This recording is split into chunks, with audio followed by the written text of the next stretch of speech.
Bien, muchachos, vamos a empezar. Gracias. Silvia, por favor, me va a ayudar con la asistencia.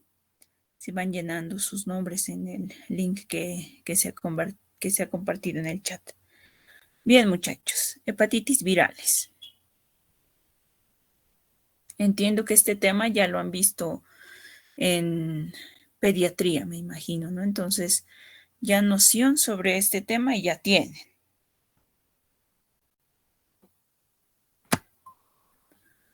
Bien, como definición, tenemos que la hepatitis viral aguda es una infección generalizada que va a afectar sobre todo al hígado. Bueno, pues una infección sistémica, ¿no? Pero que tiene una afección especial en el hígado, ¿no? Que puede estar causada por 5 cepas. Tenemos el virus de la hepatitis A, B, C, D y E, ¿no? Que se caracteriza principalmente por inflamación y necrosis hepatocelular.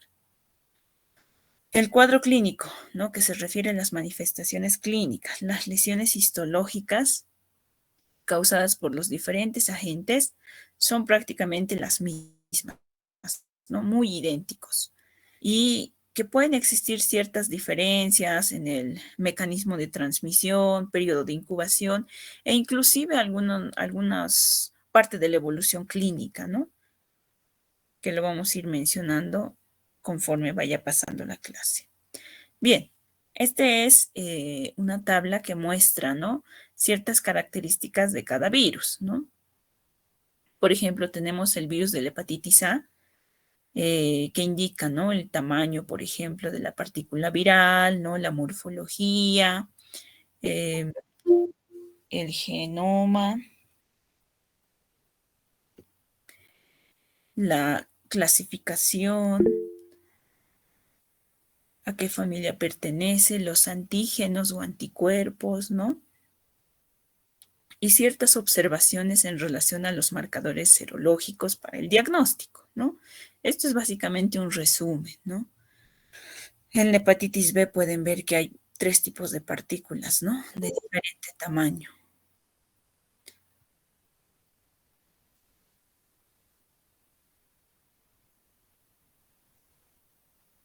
Bien, y la morfología es diferente, ¿no?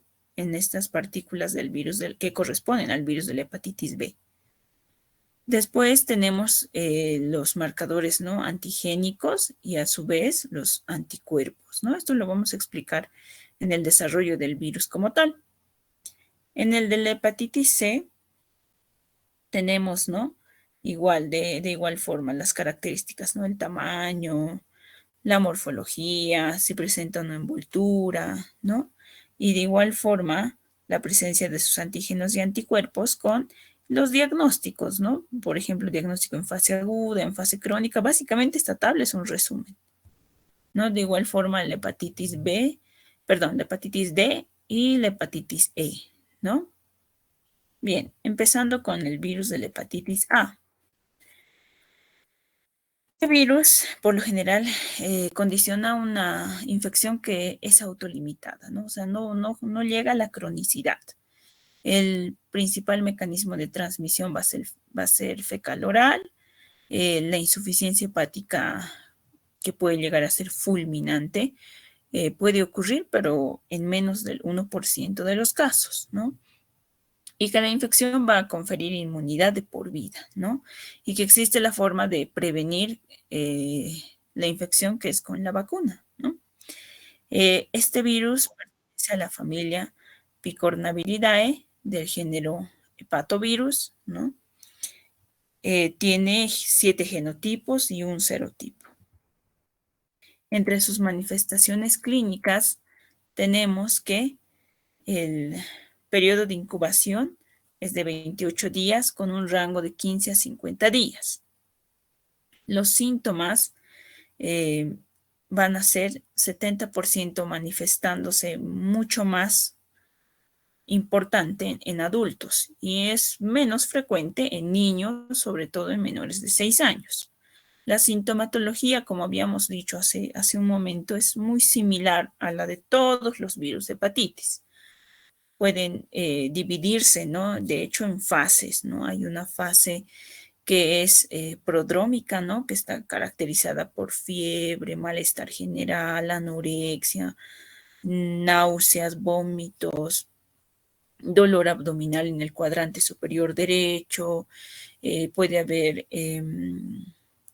tos, coriza, ¿no? Entonces, escalofríos, artralgias, mialgias, y que progresa a una fase ictérica, ¿no? En la fase ictérica es donde ya se manifiesta clínicamente, ¿no? Ya es evidente al examen físico la ictericia y posteriormente, tras pasar la fase ictérica, pues está la fase de recuperación o convalecencia, ¿no? La ictericia por grupo de edad indica, ¿no? Habíamos dicho que en menores de 6 años es poco frecuente, ¿no? Menos del 10% de los pacientes se puede presentar. A 14 años ya va entre un 40 a un 50%, ¿no? Y en mayores de 14 años de un 70 a un 80%, ¿no?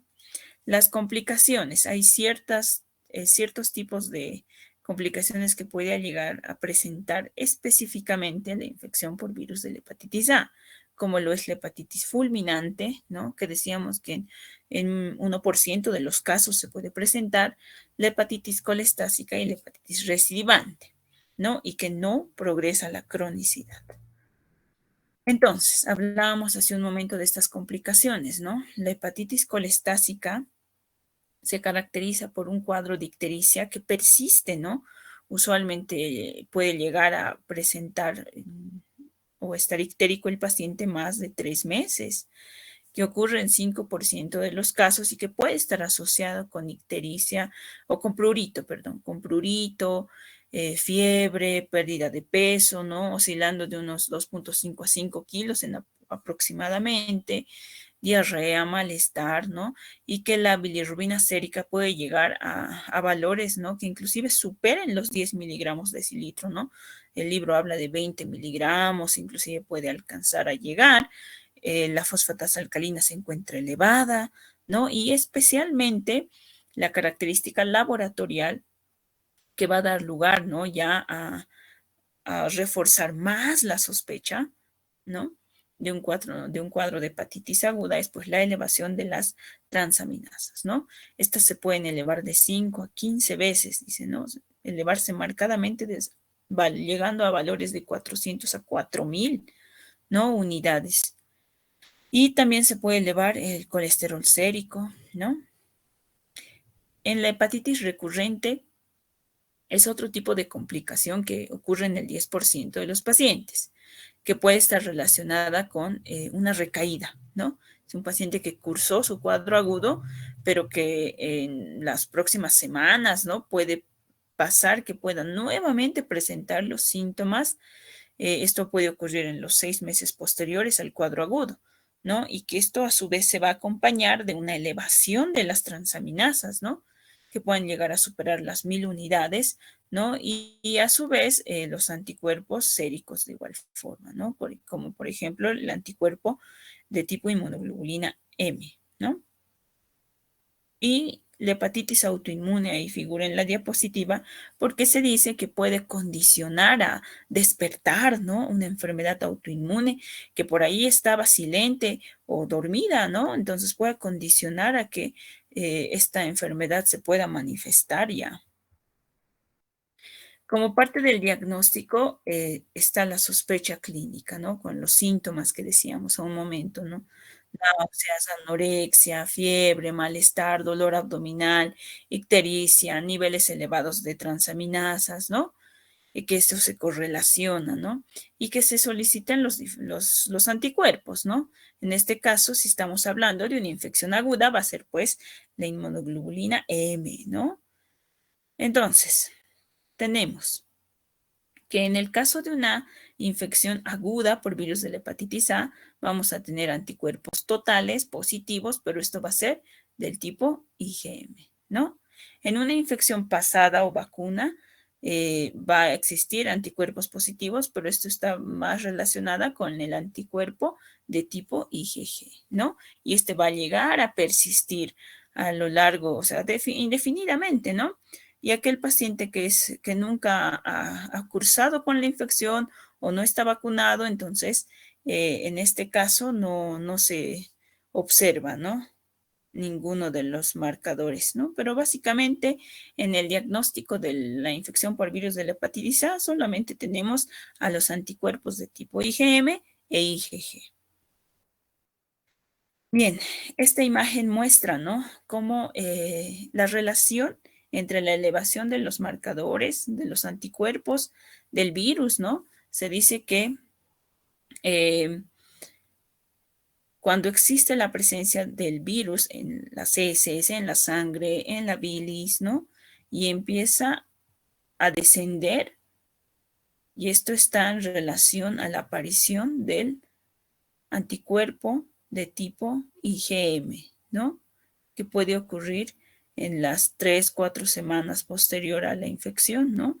Esto está acompañado de la elevación de las transaminasas, principalmente de la alanina aminotransferasa, ¿no? Y que a su vez de la fase ictérica, ¿no? Entonces, la presencia del virus como tal va a corresponder a la fase prodrómica, ¿no? Inicia la fase ictérica con elevación de las transaminasas y la aparición del anticuerpo de tipo IgM, ¿no? Del virus de la hepatitis A. Y que posteriormente, unas 4 semanas, 3 a 4 semanas después, va a aparecer el anticuerpo de tipo IgG, ¿no? Bien, las manifestaciones extrahepáticas, ¿no? En las manifestaciones extrahepáticas tenemos la presencia de vasculitis leucocitoclástica, glomerulonefritis, crioglobulinemia, aunque este es más de la hepatitis C, neuritis óptica, necrólisis epidérmica tóxica, miocarditis, trombocitopenia, anemia plástica, erupción evanescente y artralgias, ¿no? La prevención de la infección por el virus de la hepatitis A básicamente está en relación a medidas higiénicas, ¿no? Al acceso a saneamiento básico, a fuentes de agua potable, el lavado de manos, ¿no? Y que existe la profilaxis a través de esta por un mecanismo pasivo y activo, ¿no? Pasivo a través de la administración de inmunoglobulina, que puede ser de administración pre y post exposición, o bien de forma activa con la vacuna, ¿no? Esta vacuna es inactivada con formalina y el esquema tradicional es la administración de 0, 6 y 12 meses o 18 meses, ¿no? Entonces, la profilaxis de forma pasiva con la administración de inmunoglobulina, ¿no? Que se puede inyectar por vía subcutánea o intramuscular, que puede ser para postexposición, para aquellos que tal vez han tenido un contacto muy cercano con aquellos pacientes que tienen o están cursando con la infección, como por ejemplo guarderías, ¿no? Lanza el ejemplo, y que se pueda realizar lo más pronto posible, ¿no? Para tratar de minimizar básicamente la sintomatología, habla, ¿no? Y que no deberían haber transcurrido más allá de las 2 semanas después de la exposición. La preexposición va a ser para viajeros, ¿no? Que quieran ir a áreas endémicas, ¿no? Y que que son para viajes de menos de 3 meses, ¿no? Y que simultáneamente se debería administrar la vacuna, ¿no? En sitios de inyección diferente. Bien, hepatitis B. Este virus es uno de los más importantes porque tiene una amplia gama de marcadores serológicos que permiten evaluar ciertos estadios clínicos, ¿no? Bien, hablando de la virología, este virus es un virus de DNA, no es el único que tiene el genoma DNA. Pertenece a la familia Patnaviridae, ¿no? Hay 8 genotipos que son desde la A hasta la H, y estos tienden una distribución geográfica a nivel del mundo, ¿no? Variable, ¿no? Y que pueden de alguna forma tener una influencia en la presentación clínica, ¿no? Es importante entender un poco de la estructura del genoma viral del virus, ¿no? Esta estructura genómica, bueno, estos son los genes, ¿no? que ven en la imagen, que van a permitir la codificación de ciertas proteínas, y estas proteínas a su vez van a poder permitirnos la detección de los diferentes marcadores serológicos, ¿no? Para el adecuado diagnóstico. Entonces, tenemos al gen S, ¿no? El gen S, que lo ven esta flecha de color verde, ¿no? El gen S tiene ciertas áreas, ¿no? Que corresponden al área pre-S2 y pre-S1, ¿no? Que determinan, ¿no? La codificación de la proteína mayor, ¿no? De la proteína mayor en el gen S, y la proteína intermedia de la región pre-S2, y el pre-S1 va a ser ya la proteína grande, ¿no? Tratando de contemplar a los tres, ¿no? Grande, intermedia S y pre-S2, y, perdón, proteína mayor la S, intermedia pre-S2 y S, y la grande pre-S1, S2 y S, ¿no? Pero básicamente esto es para entender que están encargados de la codificación del antígeno de superficie, ¿no? Entonces es importante. El área PRESE1 y PRESE2 casi una relevancia clínica de la secreción o de la codificación de sus proteínas, no es tan importante. Entonces es más para la codificación del antígeno de superficie, ¿no? LS. Vamos con la parte de la región central, ¿no? Esta flecha de color celeste. Entonces, la región central que codifica proteínas de la nucleocápside, ¿no? Estamos el área central y el área precentral, ¿no? El área precentral va a estar encargada de la codificación del antígeno E, ¿no? El antígeno E o específico, y esta área C va a ser para el antígeno central o antígeno core, ¿no? La codificación del antígeno central o antígeno core, y la región precentral va a ser para la codificación del antígeno E. Y en el X tenemos, ¿no? Que este especialmente no cobra, dicen, ¿no? Tanta importancia, o más que cobrar importancia, no contempla a los diferentes marcadores serológicos que se cuentan, ¿no? Sino que tiene relevancia en ciertos estados como transactivación de la replicación viral, indica, ¿no? O sea, que puede empeorar ciertos cuadros, como por ejemplo el desarrollo de carcinoma hepatocelular, ¿no? Entonces el antígeno X puede empeorar la progresión, ¿no? De una hepatopatía crónica por virus de la hepatitis B hacia el carcinoma hepatocelular, ¿no? Hacia la cirrosis y el carcinoma hepatocelular. Entonces, de esa manera, esta flecha color rojo, ¿no? Que de hecho es la más grande, puede sintetizar el DNA polimerasa, ¿no? Que está encargado de la reparación, ¿no? Del genoma viral, ¿no? Bien, hablábamos de los genotipos, ¿no? Y la distribución geográfica que tiene, ¿no? A través del mundo. Se dice que el genotipo C, ¿no? Que está en Asia, Estados Unidos, Australia, y el D son aquellos que están relacionados al desarrollo de la hepatopatía crónica, ¿no? O sea, más fácilmente, ¿no? El sur de Europa, Rusia, ¿no? Y el B es el que tal vez está relacionado con la menor progresión a la hepatopatía crónica.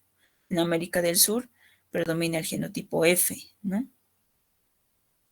Las concentraciones del virus en las diferentes secreciones, ¿no? Tenemos que va a existir una concentración alta en sangre, en suero, en exudados de heridas, ¿no? Moderada en el semen, en el fluido vaginal, en la saliva, y baja o no detectable en la orina, en las heces, en el sudor, en las lágrimas, en la leche materna. La transmisión va a ser sexual, parenteral y perinatal, ¿no? El periodo de incubación es de 30 a 180 días, ¿no? Y el primer marcador serológico en aparecer va a ser el antígeno de superficie. ¿no? Seguido del antígeno, perdón, del anticuerpo córeo central, pero de tipo IgM. Y el antígeno E o específico va a indicar también la infección aguda, pero esto está más relacionado con el grado de infectividad. Los niveles de las aminotransferasas, sobre todo de la ALT, va a indicar, ¿no? O va a estar relacionado con la replicación viral al inicio, ¿no? Y que puede de alguna forma destacar, ¿no? La respuesta inmune contra los hepatocitos infectados. Para el diagnóstico, tenemos estos esquemas que muestran la característica clínica y de laboratorio, ¿no? Tanto en la infección aguda como en la infección crónica, ¿no? En la infección aguda se dice que hasta un 90, 95, hasta 99% se menciona que en individuos que son inmunocompetentes, sobre todo, existe una resolución del cuadro, ¿no? Hay una curación espontánea de la infección en el caso del B, ¿no? Entonces, ¿cómo ocurre esto? Inicia, ¿no? Con la aparición del antígeno de superficie en las primeras 12 semanas, dicen, ¿no? En las primeras 12 semanas aparece y es seguido 1 o 2 semanas después del anticuerpo core de tipo IgM, ¿no? Este antígeno de superficie suele descender o desaparecer y lo que se llama el seroconvertir, ¿no? O sea, transformarse o desaparecer y aparece el anticuerpo de superficie. Esto ocurre en el lapso de 6 meses, ¿no? Por lo general, en 1 o 2 meses, ¿no? Pero se podría esperar que hasta los 6 meses ocurra este proceso de cero conversión del antígeno de superficie al anticuerpo de superficie, ¿no? Que es aquel que se va a quedar, ¿no? Como uno de los marcadores ya de inmunidad, ¿no? De protección. Y el anticuerpo core IgM va a, de igual forma, a los 6 meses, va a transformarse en el anticuerpo IgG, ¿no? O sea, va a empezar ya la aparición del anticuerpo de tipo IgG, ¿no? Y que de igual forma persiste. Esto a su vez está acompañado, ¿no? En la infección aguda con la aparición del antígeno E, ¿no? El antígeno específico, que también se lo convierte al anticuerpo específico, ¿no? De un antígeno a un anticuerpo, ¿no? Se acompaña o va precedido de la elevación de las transaminasas y esto ocurre en la fase ictérica, ¿no? En la fase ictérica, habíamos dicho fase prodrómica, ictérica y de recuperación o convalecencia, ¿no? Bien, ¿qué pasa en el caso de la infección crónica, ¿no? Se dan cuenta que el antígeno de superficie persiste a través del tiempo, ¿no? Supera los 6 meses y continúa estando presente, ¿no? Y además está acompañado de la presencia del anticuerpo core, que en este caso puede ser IgM, pero también puede ser ya IgG, ¿no? Y lo llamativo es pues esto, ¿no? La presencia del antígeno E, ¿no? Que igual continúa y está relacionado juntamente con el DNA, ¿no? Viral, el grado de infectividad, ¿no? La replicación viral que está existiendo, ¿no? Persistentemente, ¿no? A través del tiempo hasta que han superado el tiempo de 6 meses, por ejemplo, ¿no? Y que puede estar acompañado de elevaciones de la ALT, ¿no? Indica de las transaminasas acá, ¿no? Fluctúan, se elevan. Entonces, esa es la explicación de la parte crónica. Ahora, para que comprendan un poco mejor la adecuada interpretación de los marcadores. Entonces, decíamos que existe un antígeno de superficie, lo que va a indicar que existe infección, ¿no? ¿Y qué va a pasar con la presencia del anticuerpo core de tipo IgM? Indica infección aguda, ¿no? Como es IgM, va a indicar infección aguda.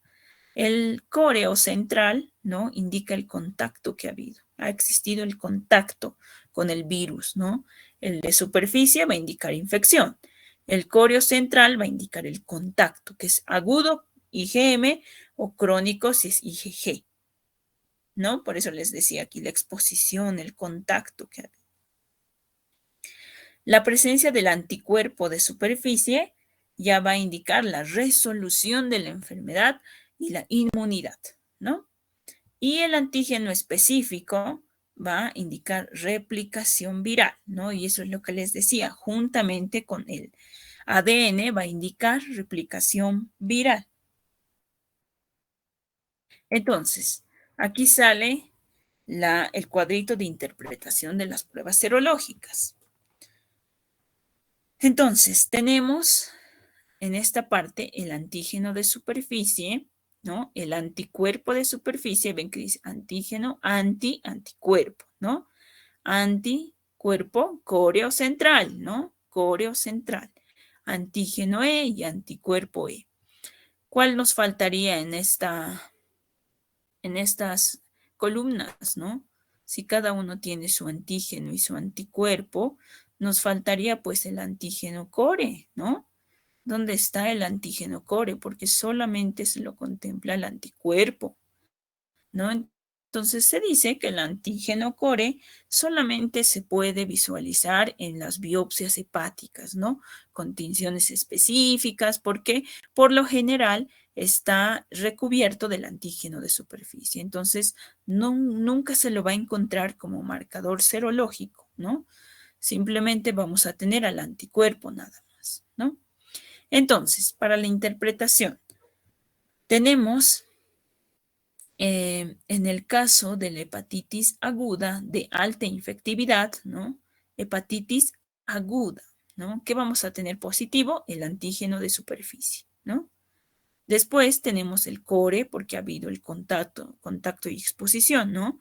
Pero es de tipo IgM, por eso le da el nombre de agudo. Y el nombre de alta infectividad le da la presencia del antígeno E, ¿no? Por eso es agudo de alta infectividad. ¿Qué pasa con el siguiente? Crónico. Crónico, persiste antígeno de superficie y el core se ha vuelto IgG, ¿no?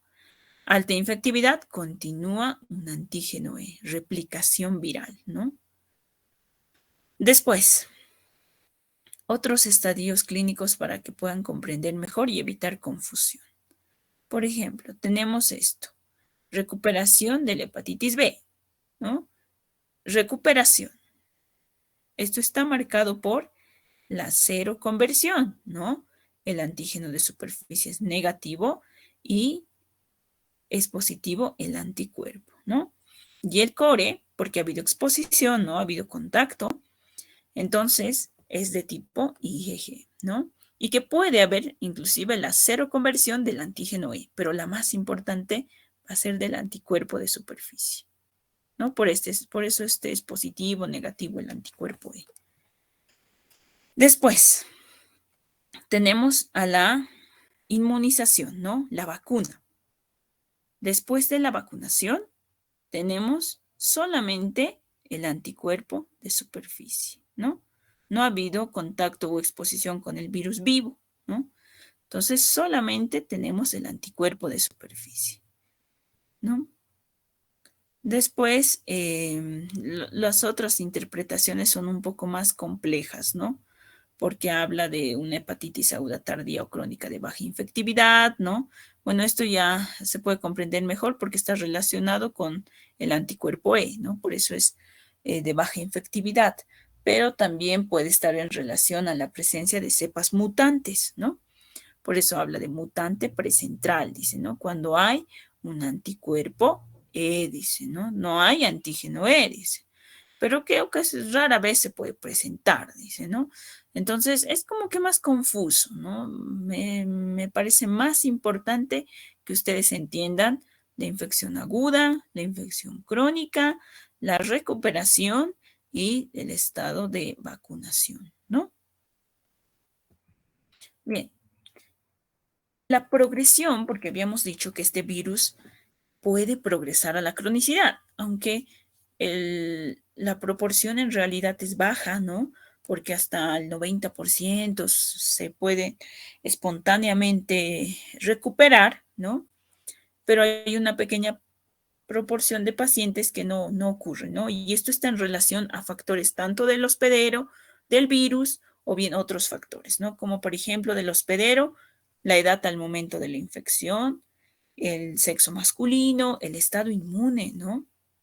Si tiene algún grado de inmunodepresión, la historia familiar de hepatopatías, ¿no? Cirrosis, carcinoma hepatocelular, algunas, algún cuadro metabólico asociado como la diabetes, ¿no? La obesidad, los factores virales relacionados a la carga viral, ¿no? Una importante carga viral con mayor a 20.000 unidades, ¿no? El genotipo que les decía, ¿no? El genotipo C y D son genotipos que se dice están relacionados con mayor frecuencia de progresión a la cronicidad y las mutaciones que pueden existir, ¿no? Y otros factores como el consumo regular de alcohol, ¿no? Es un factor de riesgo para el desarrollo de hepatopatías, ¿no? El hábito tabáquico, ¿no? La exposición a aflatoxinas también y la infección concurrente con virus de la hepatitis C, D o VIH, ¿no? Y esto son condicionantes para la progresión de la enfermedad hepática y posteriormente a la cirrosis y o el carcinoma hepatocelular, ¿no? Y el tratamiento, el objetivo del tratamiento en estos casos es mejorar la supervivencia, ¿no? Mejorar la calidad de vida mediante la prevención de la progresión a la cirrosis hepática y por ende al carcinoma hepatocelular. O sea, todo cuadro de cirrosis tiene el riesgo de llegar al carcinoma hepatocelular independientemente de la causa, ¿no? Prevenir la transmisión de madre a hijo, ¿no? En la hepatitis aguda, evitar el riesgo de insuficiencia hepática, ¿no? Aguda, o sea, que ese hígado falle súbitamente, ¿no? Estaba previamente sano y por la infección pueda fallar. Y las indicaciones para el tratamiento es con el uso de antivirales análogos de los nucleócidos o nucleótidos, el interferón, en casos de que exista hepatitis grave, insuficiencia hepática, alteración de la coagulación. La presencia de una coagulopatía indica pues los datos de insuficiencia hepática, muchachos, ¿no? Y que exista la elevación de la bilirrubina total, ¿no? Más allá de los 10 miligramos persistentemente, ¿no? Más de 4 semanas, pues son datos igual para pensar en una insuficiencia hepática, ¿no? Y da lugar a la presencia, pues, de gravedad del cuadro, ¿no? En aquellos pacientes que son inmunosuprimidos por tratamientos quimioterápicos, trasplantes, ¿no? Hay que buscar el antígeno de superficie y el anticuerpo core, ¿no? Total previamente al inicio de la inmunosupresión para tratar, dice, ¿no? Y los fármacos disponibles, ¿no? Como el tenofovir, entecavir, la mibudina, interferón, que les decía, ¿no? Y el objetivo del tratamiento es conseguir, ¿no? Que se pueda negativizar el antígeno de superficie y que exista, pues, se hacen controles, ¿no? De las cargas virales consecutivamente a los 3 meses, ¿no? Una vez iniciado el tratamiento. Más indicaciones de tratamiento. Esto ya hablando de la infección crónica, ¿no? Habíamos dicho, hay un porcentaje que aunque es menor, pasa a infección crónica. Entonces, habla, ¿no? De aquellos pacientes que tengan antígeno E positivo, ¿no? Y que presenten valores de la carga viral del DNA, ¿no? Del virus mayor a 2.000 unidades, ¿no? Alteración moderada de las transaminasas, ¿no? Aquellos pacientes que ya tengan cirrosis, ¿no? Que no se han dado cuenta que puede estar compensada o descompensada, pero que de igual forma necesitan tratamiento independientemente de qué carga viral tendrá o si el virus es detectable, ¿no? Y si las transaminasas están elevadas o no, dice, ¿no? Pero ya está en hepatopatía. Y aquellos pacientes que tengan un recuento del ADN de mayor a 20.000 y que tengan transaminasas más de 2 veces o elevadas más de 2 veces el límite superior normal como indicación de tratamiento antiviral, ¿no? La mayor parte, como les decía, no progresa la cronicidad, entonces no se trata, pues muchachos, espontáneamente se va a curar eso, hay que esperar nada más, ¿no? Esperar esta cero conversión del antígeno de superficie al anticuerpo de superficie, ¿no? Solamente la indicación del tratamiento va a ser para lo que acabo de mencionar, ¿no? Inmunodeprimidos, hepatitis grave, insuficiencia hepática y estas indicaciones en relación a la infección crónica, cirróticos o aquellos que tengan cargas virales muy altas con alteración persistente de las transaminasas, ¿no? Y el seguimiento de los pacientes a los que no se les inicia, porque hay otro grupo también que puede que no estén con las indicaciones ya bien concretas de inicio, ¿no? De tratamiento, entonces se los observa. Por ejemplo, aquellos que tengan infección crónica, ¿no? Pero que son menores de 30 años y no cumplan con las indicaciones, entonces se tendría que observar cada 3 a 6 meses, dice, ¿no? Ver que no esté progresando la cronicidad, ver que no esté alterándose el recuento de la carga viral, ¿no? Aquellos pacientes que tengan infección crónica, que tengan antígeno B negativo, por ejemplo, y que la carga viral sea menor, ¿no? De 2000, igual realizar un seguimiento cada 6 a 12 meses, ¿no? Entonces, observación nada más para cierto grupo de pacientes. Aquellos pacientes con VIH, ¿no? Todos los pacientes que tengan VIH con infección, en realidad, se tiene que iniciar la terapia antirretroviral. Si decíamos que son análogos de los nucleócidos y nucleótidos, como el tenofovir, por ejemplo, entonces se tiene que iniciar nomás, independientemente del reencuentro de linfocitos TSD4, ¿no? Porque son antirretrovirales que de igual forma van a tener cobertura contra el virus de la hepatitis B, ¿no? Ya. Virus de la hepatitis C. Este virus pertenece a la familia Flaviviridae. Tiene 7 genotipos, ¿no? Y otros subtipos además. Es una molécula de ARN, ¿no? 3% de la población mundial tiene evidencia de la infección, ¿no? Y que se descubren 35.000 nuevos casos al año. Este virus es uno de los más importantes. ¿Por qué? Porque es de vigilancia epidemiológica, al igual que el virus de la hepatitis B, pero este tiene una característica más importante. ¿Por qué? Porque decíamos en el B, más del 90% se cura, ¿no? Espontáneamente se van a curar, solo es esperar, pero en este caso no es así. Se dice que más 50, 70, 80% de los casos no logran recuperarse, ¿no? Entonces va progresando a la cronicidad este virus. En la mayor parte de los casos, 5 a 20% nomás logran recuperarse espontáneamente y por eso cobra tanta importancia. Y lo peor es que no existe vacuna para este virus. La historia natural, ¿no? Les decía, el riesgo de la infección crónica es alta, 50 al 85%. Y por ende, el desarrollo de hepatopatía crónica como cirrosis hepática y hepatocarcinoma, ¿no? Puede haber ciertos polimorfismos relacionados con el gen de la interleucina 28B, ¿no? El promedio de edad es de 40 a 55 años. Está asociado, ¿no? A transfusión de sangre antes de realizar la tipificación que se hacía, ¿no? Al virus de la hepatitis, pues hubo una época que se contagió a un grupo, ¿no? A bastantes personas por esto, ¿no? Por esto de las transfusiones. La coinfección con VIH y obviamente el alto índice de progresión a cirrosis que tiene, ¿no? Entonces decía, hepatitis C aguda, que se autolimita, aunque este número parece alto, ¿no? 15, 20% se va a autolimitar. El resto va a progresar a la hepatitis crónica y de ahí un 20 a 30% a la cirrosis, ¿no? Y la cirrosis va a progresar al carcinoma hepatocelular en 5 a 10%, ¿no?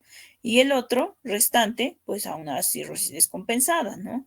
Y ambos van a llegar a la muerte, ¿no? Y esto en promedio puede ocurrir, ¿no? De unos 10 hasta 30 años o menos inclusive. Las características clínicas. comparten las mismas manifestaciones clínicas, ¿no?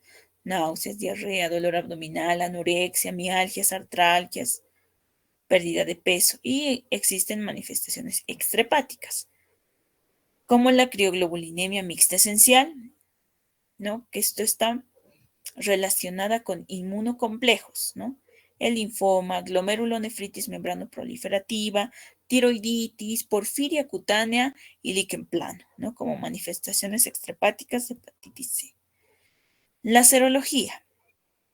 De igual forma que el virus de la hepatitis A, no es muy compleja. Esto está en relación a la determinación de los anticuerpos de tipo IgG e IgM y la determinación de cuali o cuantitativa de la carga viral del RNA, ¿no? Entonces, esta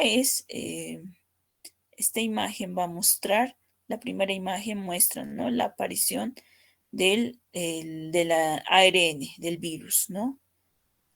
Ingresa, aparece, ¿no? La ARN del virus, la replicación, acompañado de los síntomas, ¿no? Y aparece en las primeras semanas el anticuerpo, ¿no? Tipo IgM, ¿no?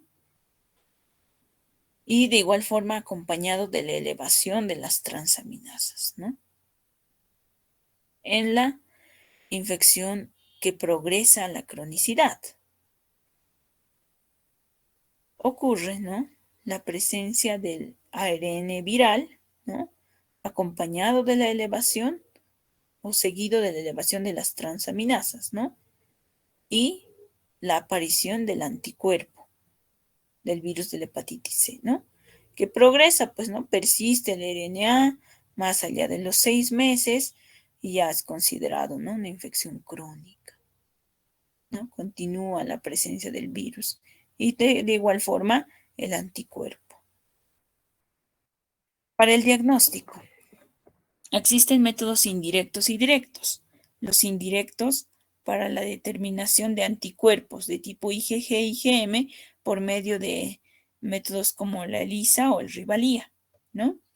Y los directos ya con la determinación cualitativa del RNA, la presencia, ¿no? del RNA, o bien cuantitativa de la viremia, la carga viral, ¿no? del ARN, ¿no? Entonces, estos son el estudio estrella, digamos, ¿no?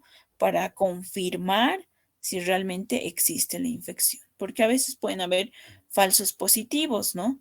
De anticuerpos, ¿no? Y lo tenemos que confirmar con la carga viral, ¿no? O bien la determinación del genotipo, pero que en nuestro caso o en nuestro país, por ejemplo, no se realiza. Tratamiento.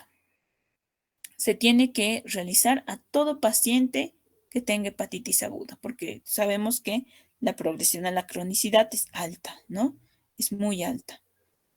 Y no está tan claramente establecido cuándo iniciar, pero en la fase aguda se debe realizar, ¿no? En las primeras semanas. El tratamiento dura unas 8 a 12 semanas según la tolerancia del paciente, según la presencia de la carga viral, porque se realizan controles seriados de la carga viral para ver que se vuelva indetectable, ¿no? Algo así como el VIH, ¿no? Para que se vuelva indetectable. El esquema de tratamiento nacional son de estos fármacos, ¿no? El sofosbuvir de 400, el daclatasvir de 60, ¿no? O bien ledipasvir de 90, ¿no? En dosis combinadas, ¿no? Una vez al día. Entonces se realizan de 8, 12, inclusive se pueden extender hasta la 24 semanas, ¿no? Con controles de carga viral, ver que descienda la carga viral y se vuelva indetectable. La hepatitis D. La hepatitis D es un virus defectuoso, ¿no? Este virus defectuoso es de tipo ARN, ¿no? No codifica proteínas de envoltura, por eso requiere la participación de antígeno de superficie, ¿no? Para el virus de la hepatitis B. Existe una variedad que es la coinfección y la superinfección o sobreinfección. La coinfección es cuando existe la infección simultánea de ambos virus. Entonces, el virus de la hepatitis D no puede estar sin el virus de la hepatitis B, no puede, necesita su antígeno de superficie para cubrirse, ¿no? Entonces, cuando existe esta infección simultánea, suele estar asociada con infecciones agudas, que suelen ser severas, ¿no? Y que está relacionado con hasta 20% con insuficiencia hepática. No, no todos hacen insuficiencia hepática, pero el hecho de que haya una coinfección aumenta las posibilidades de hacer insuficiencia hepática. Y la superinfección o sobreinfección indica que ya existía la presencia, ¿no?, del virus de la hepatitis B y se añadió el virus de la hepatitis D. Y que esto está más relacionado con la progresión a la infección crónica, ¿no? Hasta en un 70% de los casos. En la coinfección va a ser aguda, en la sobreinfección va a ser crónica. Bien, este esquema muestra la coinfección, ¿no? Entonces va a mostrar que el antígeno de superficie, juntamente con el ARN del virus de la hepatitis D, ¿no? Y a la par el anticuerpo de tipo IgM para el virus de la hepatitis D. Entonces se elevan, ¿no? Y van descendiendo, ¿no? Va descendiendo el anticuerpo, el antígeno de superficie, ¿no? Y aparece el anticuerpo de superficie, ¿no? La coinfección. Acompañado la elevación de las transaminasas y la sintomatología. En la sobreinfección ya estaba presente el antígeno de superficie, ¿no? Una infección crónica. Ya se encontraba presente y se ha añadido el virus de la hepatitis D, se ha acompañado de una elevación de las transaminasas, ¿no? Y la aparición del anticuerpo de tipo IgM, del virus de la hepatitis D, ¿no? Entonces, nuevamente pueden ocurrir sintomatología e ictericia, ¿no?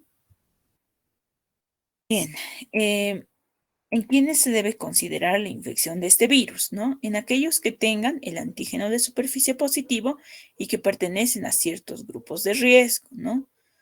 En aquellos que tengan infección por el virus de la hepatitis B y que hayan viajado a zonas endémicas para el virus de la hepatitis D, o bien aquellos que tengan exacerbación o un cuadro agudo en una infección crónica, ¿no? Ya se conocía que tenía infección crónica por B y que nuevamente se exacerben la sintomatología, entonces se sospecha que pueda haber una sobreinfección.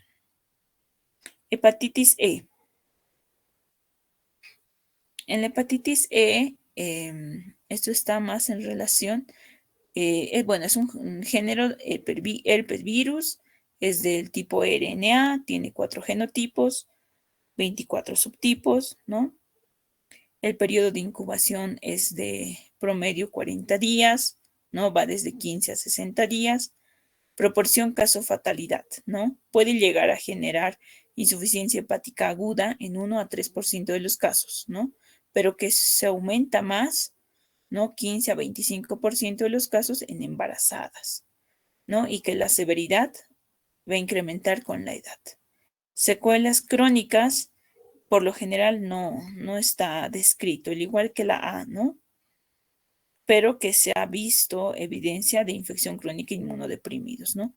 Entonces es algo bastante raro. De hecho, este virus no progresa a la cronicidad. En el diagnóstico serológico tenemos que va a existir, ¿no? Inmunoglobulina M, en aquel caso agudo, ¿no? Que puede persistir hasta los 6 meses.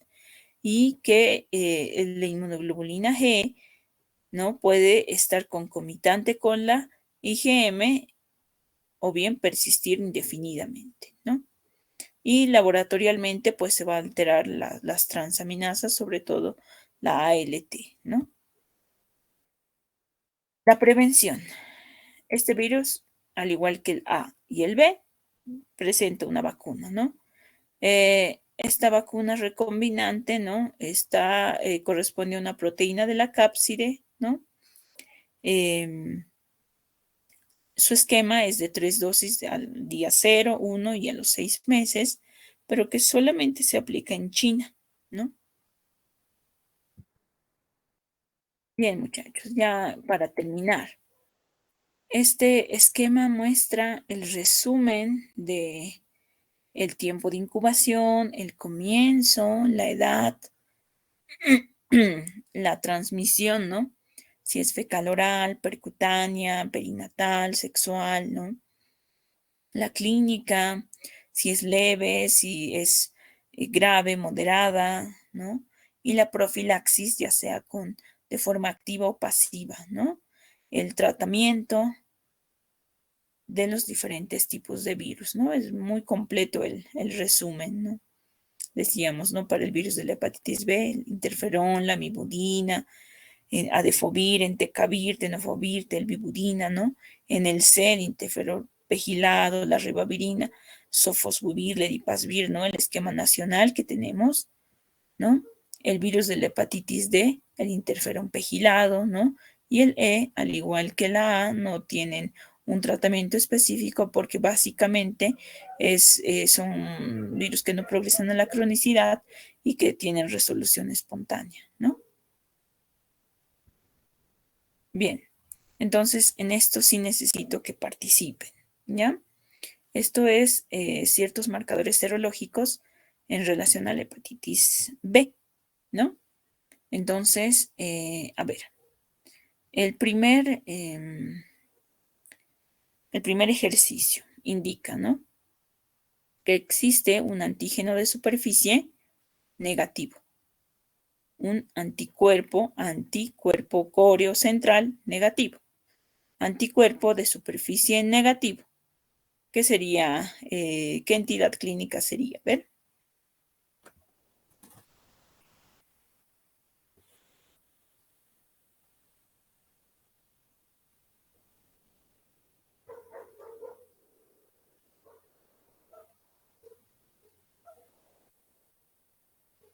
¿Alguien? Doctora, ¿sería susceptible? Muy bien, susceptible, ¿no? O sea, es alguien que nunca ha cursado, ¿no? Nunca ha cursado con la infección. Bien, el siguiente, el antígeno de superficie negativo, el anticuerpo core positivo y el anticuerpo de superficie positivo. ¿Cuál sería? Vale, sí. Infección pasada. Está bien, ¿no? Inmunidad. ¿Por qué? Porque tiene el antígeno negativo, tiene el anticuerpo, o sea, ya hizo la seroconversión, ¿no? Negativo, positivo el anticuerpo y el core, que debe ser tipo IgG, es positivo, ¿no? Después tenemos al antígeno de superficie negativo, el anticuerpo core negativo y el anticuerpo de superficie positivo.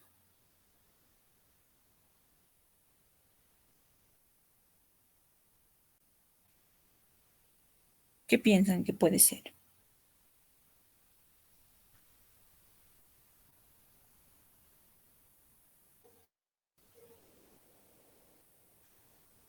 Que esté vacunado, doctora, quizás. Vacuna, ¿no? Porque solamente tiene el anticuerpo de superficie positivo. No ha habido contacto, ¿no? Por eso el core es negativo.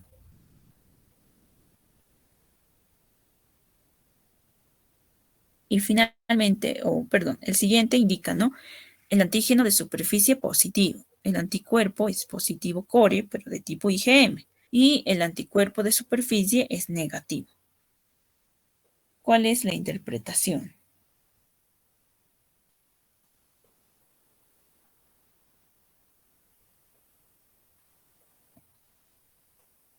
Una infección aguda, doctor. Muy bien, infección aguda. ¿Mm?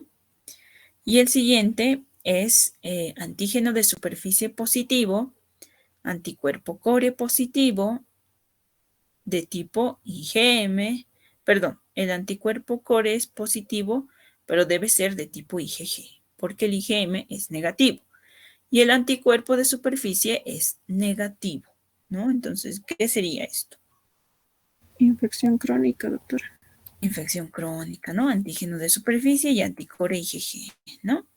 Y finalmente el último ejercicio que indica el antígeno de superficie negativo, el anticuerpo core positivo y el anticuerpo de superficie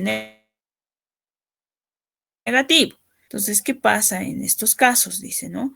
Hay 4 posibilidades, dice. Puede ser que se haya resuelto la infección, que suele ser lo más común porque dice que hay un momento en el que el antígeno de superficie desaparece, pero que tienen que pasar a veces semanas para que el anticuerpo aparezca, ¿no? Se lo convierta, ¿no? Es como que rápido desaparece el antígeno y aparece nomás ya el anticuerpo, ¿no? Entonces, no suele haber un ¿no? Tiempo en el que no se los detecta que la infección resulta, o bien de que el nivel del anticuerpo de superficie sea muy bajo para ser detectado, dice, ¿no? La otra opción es que ese sea un falso positivo de anticore, que susceptible sea este paciente, no ha cursado con una infección, solamente tiene un core y eso es como que un falso positivo. El otro es que tenga un bajo nivel de infección crónica, o sea que el antígeno de superficie no se lo detecte, ¿no? A veces suelen ser los niveles muy bajos que no suelen ser detectables, entonces puede corresponder también, ¿no?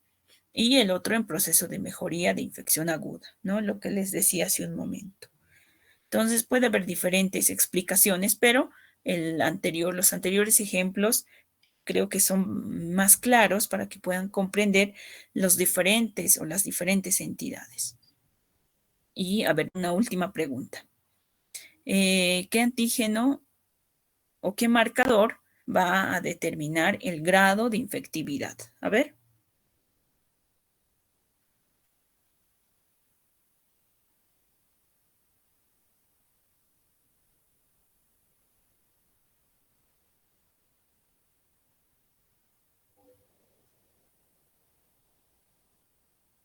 Nadie, voy a llamar al azar, a ver. Andrea Yemina. Andrea Yemina Vino.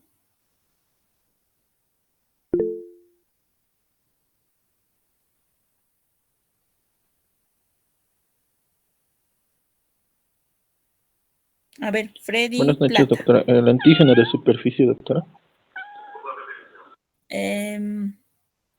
No, pero excelente que participes, Freddy, excelente. El antígeno de superficie indica infección, o sea, hay la infección.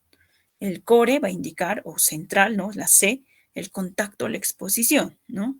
Y el antígeno E o específico va a indicar replicación, o sea, replicación, infectividad, ¿no? El E en este caso sería, ¿no? Acompañado de el ADN, ¿no? Porque este es ADN, los demás son ARN, ADN viral. Estos dos marcadores indican la presencia de alta infectividad, ¿no? Se dice que es más infectante que el VIH, ¿no? Y a cualquiera le puede pasar, muchachos, por eso tienen que revisar sus vacunas, más si van a entrar al internado dentro de poco. ¿Ya? Entonces, infectividad, antígeno E. Muy bien, muchachos. No sé si tienen preguntas. Esta ya es la última diapositiva.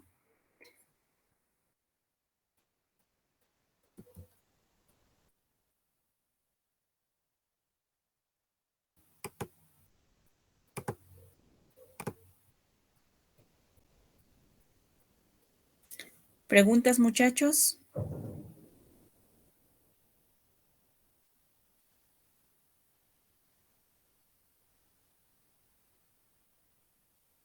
Bueno, creo que espero que haya quedado claro, muchachos, y que entiendan sobre todo esto de la interpretación de los marcadores serológicos, ¿no?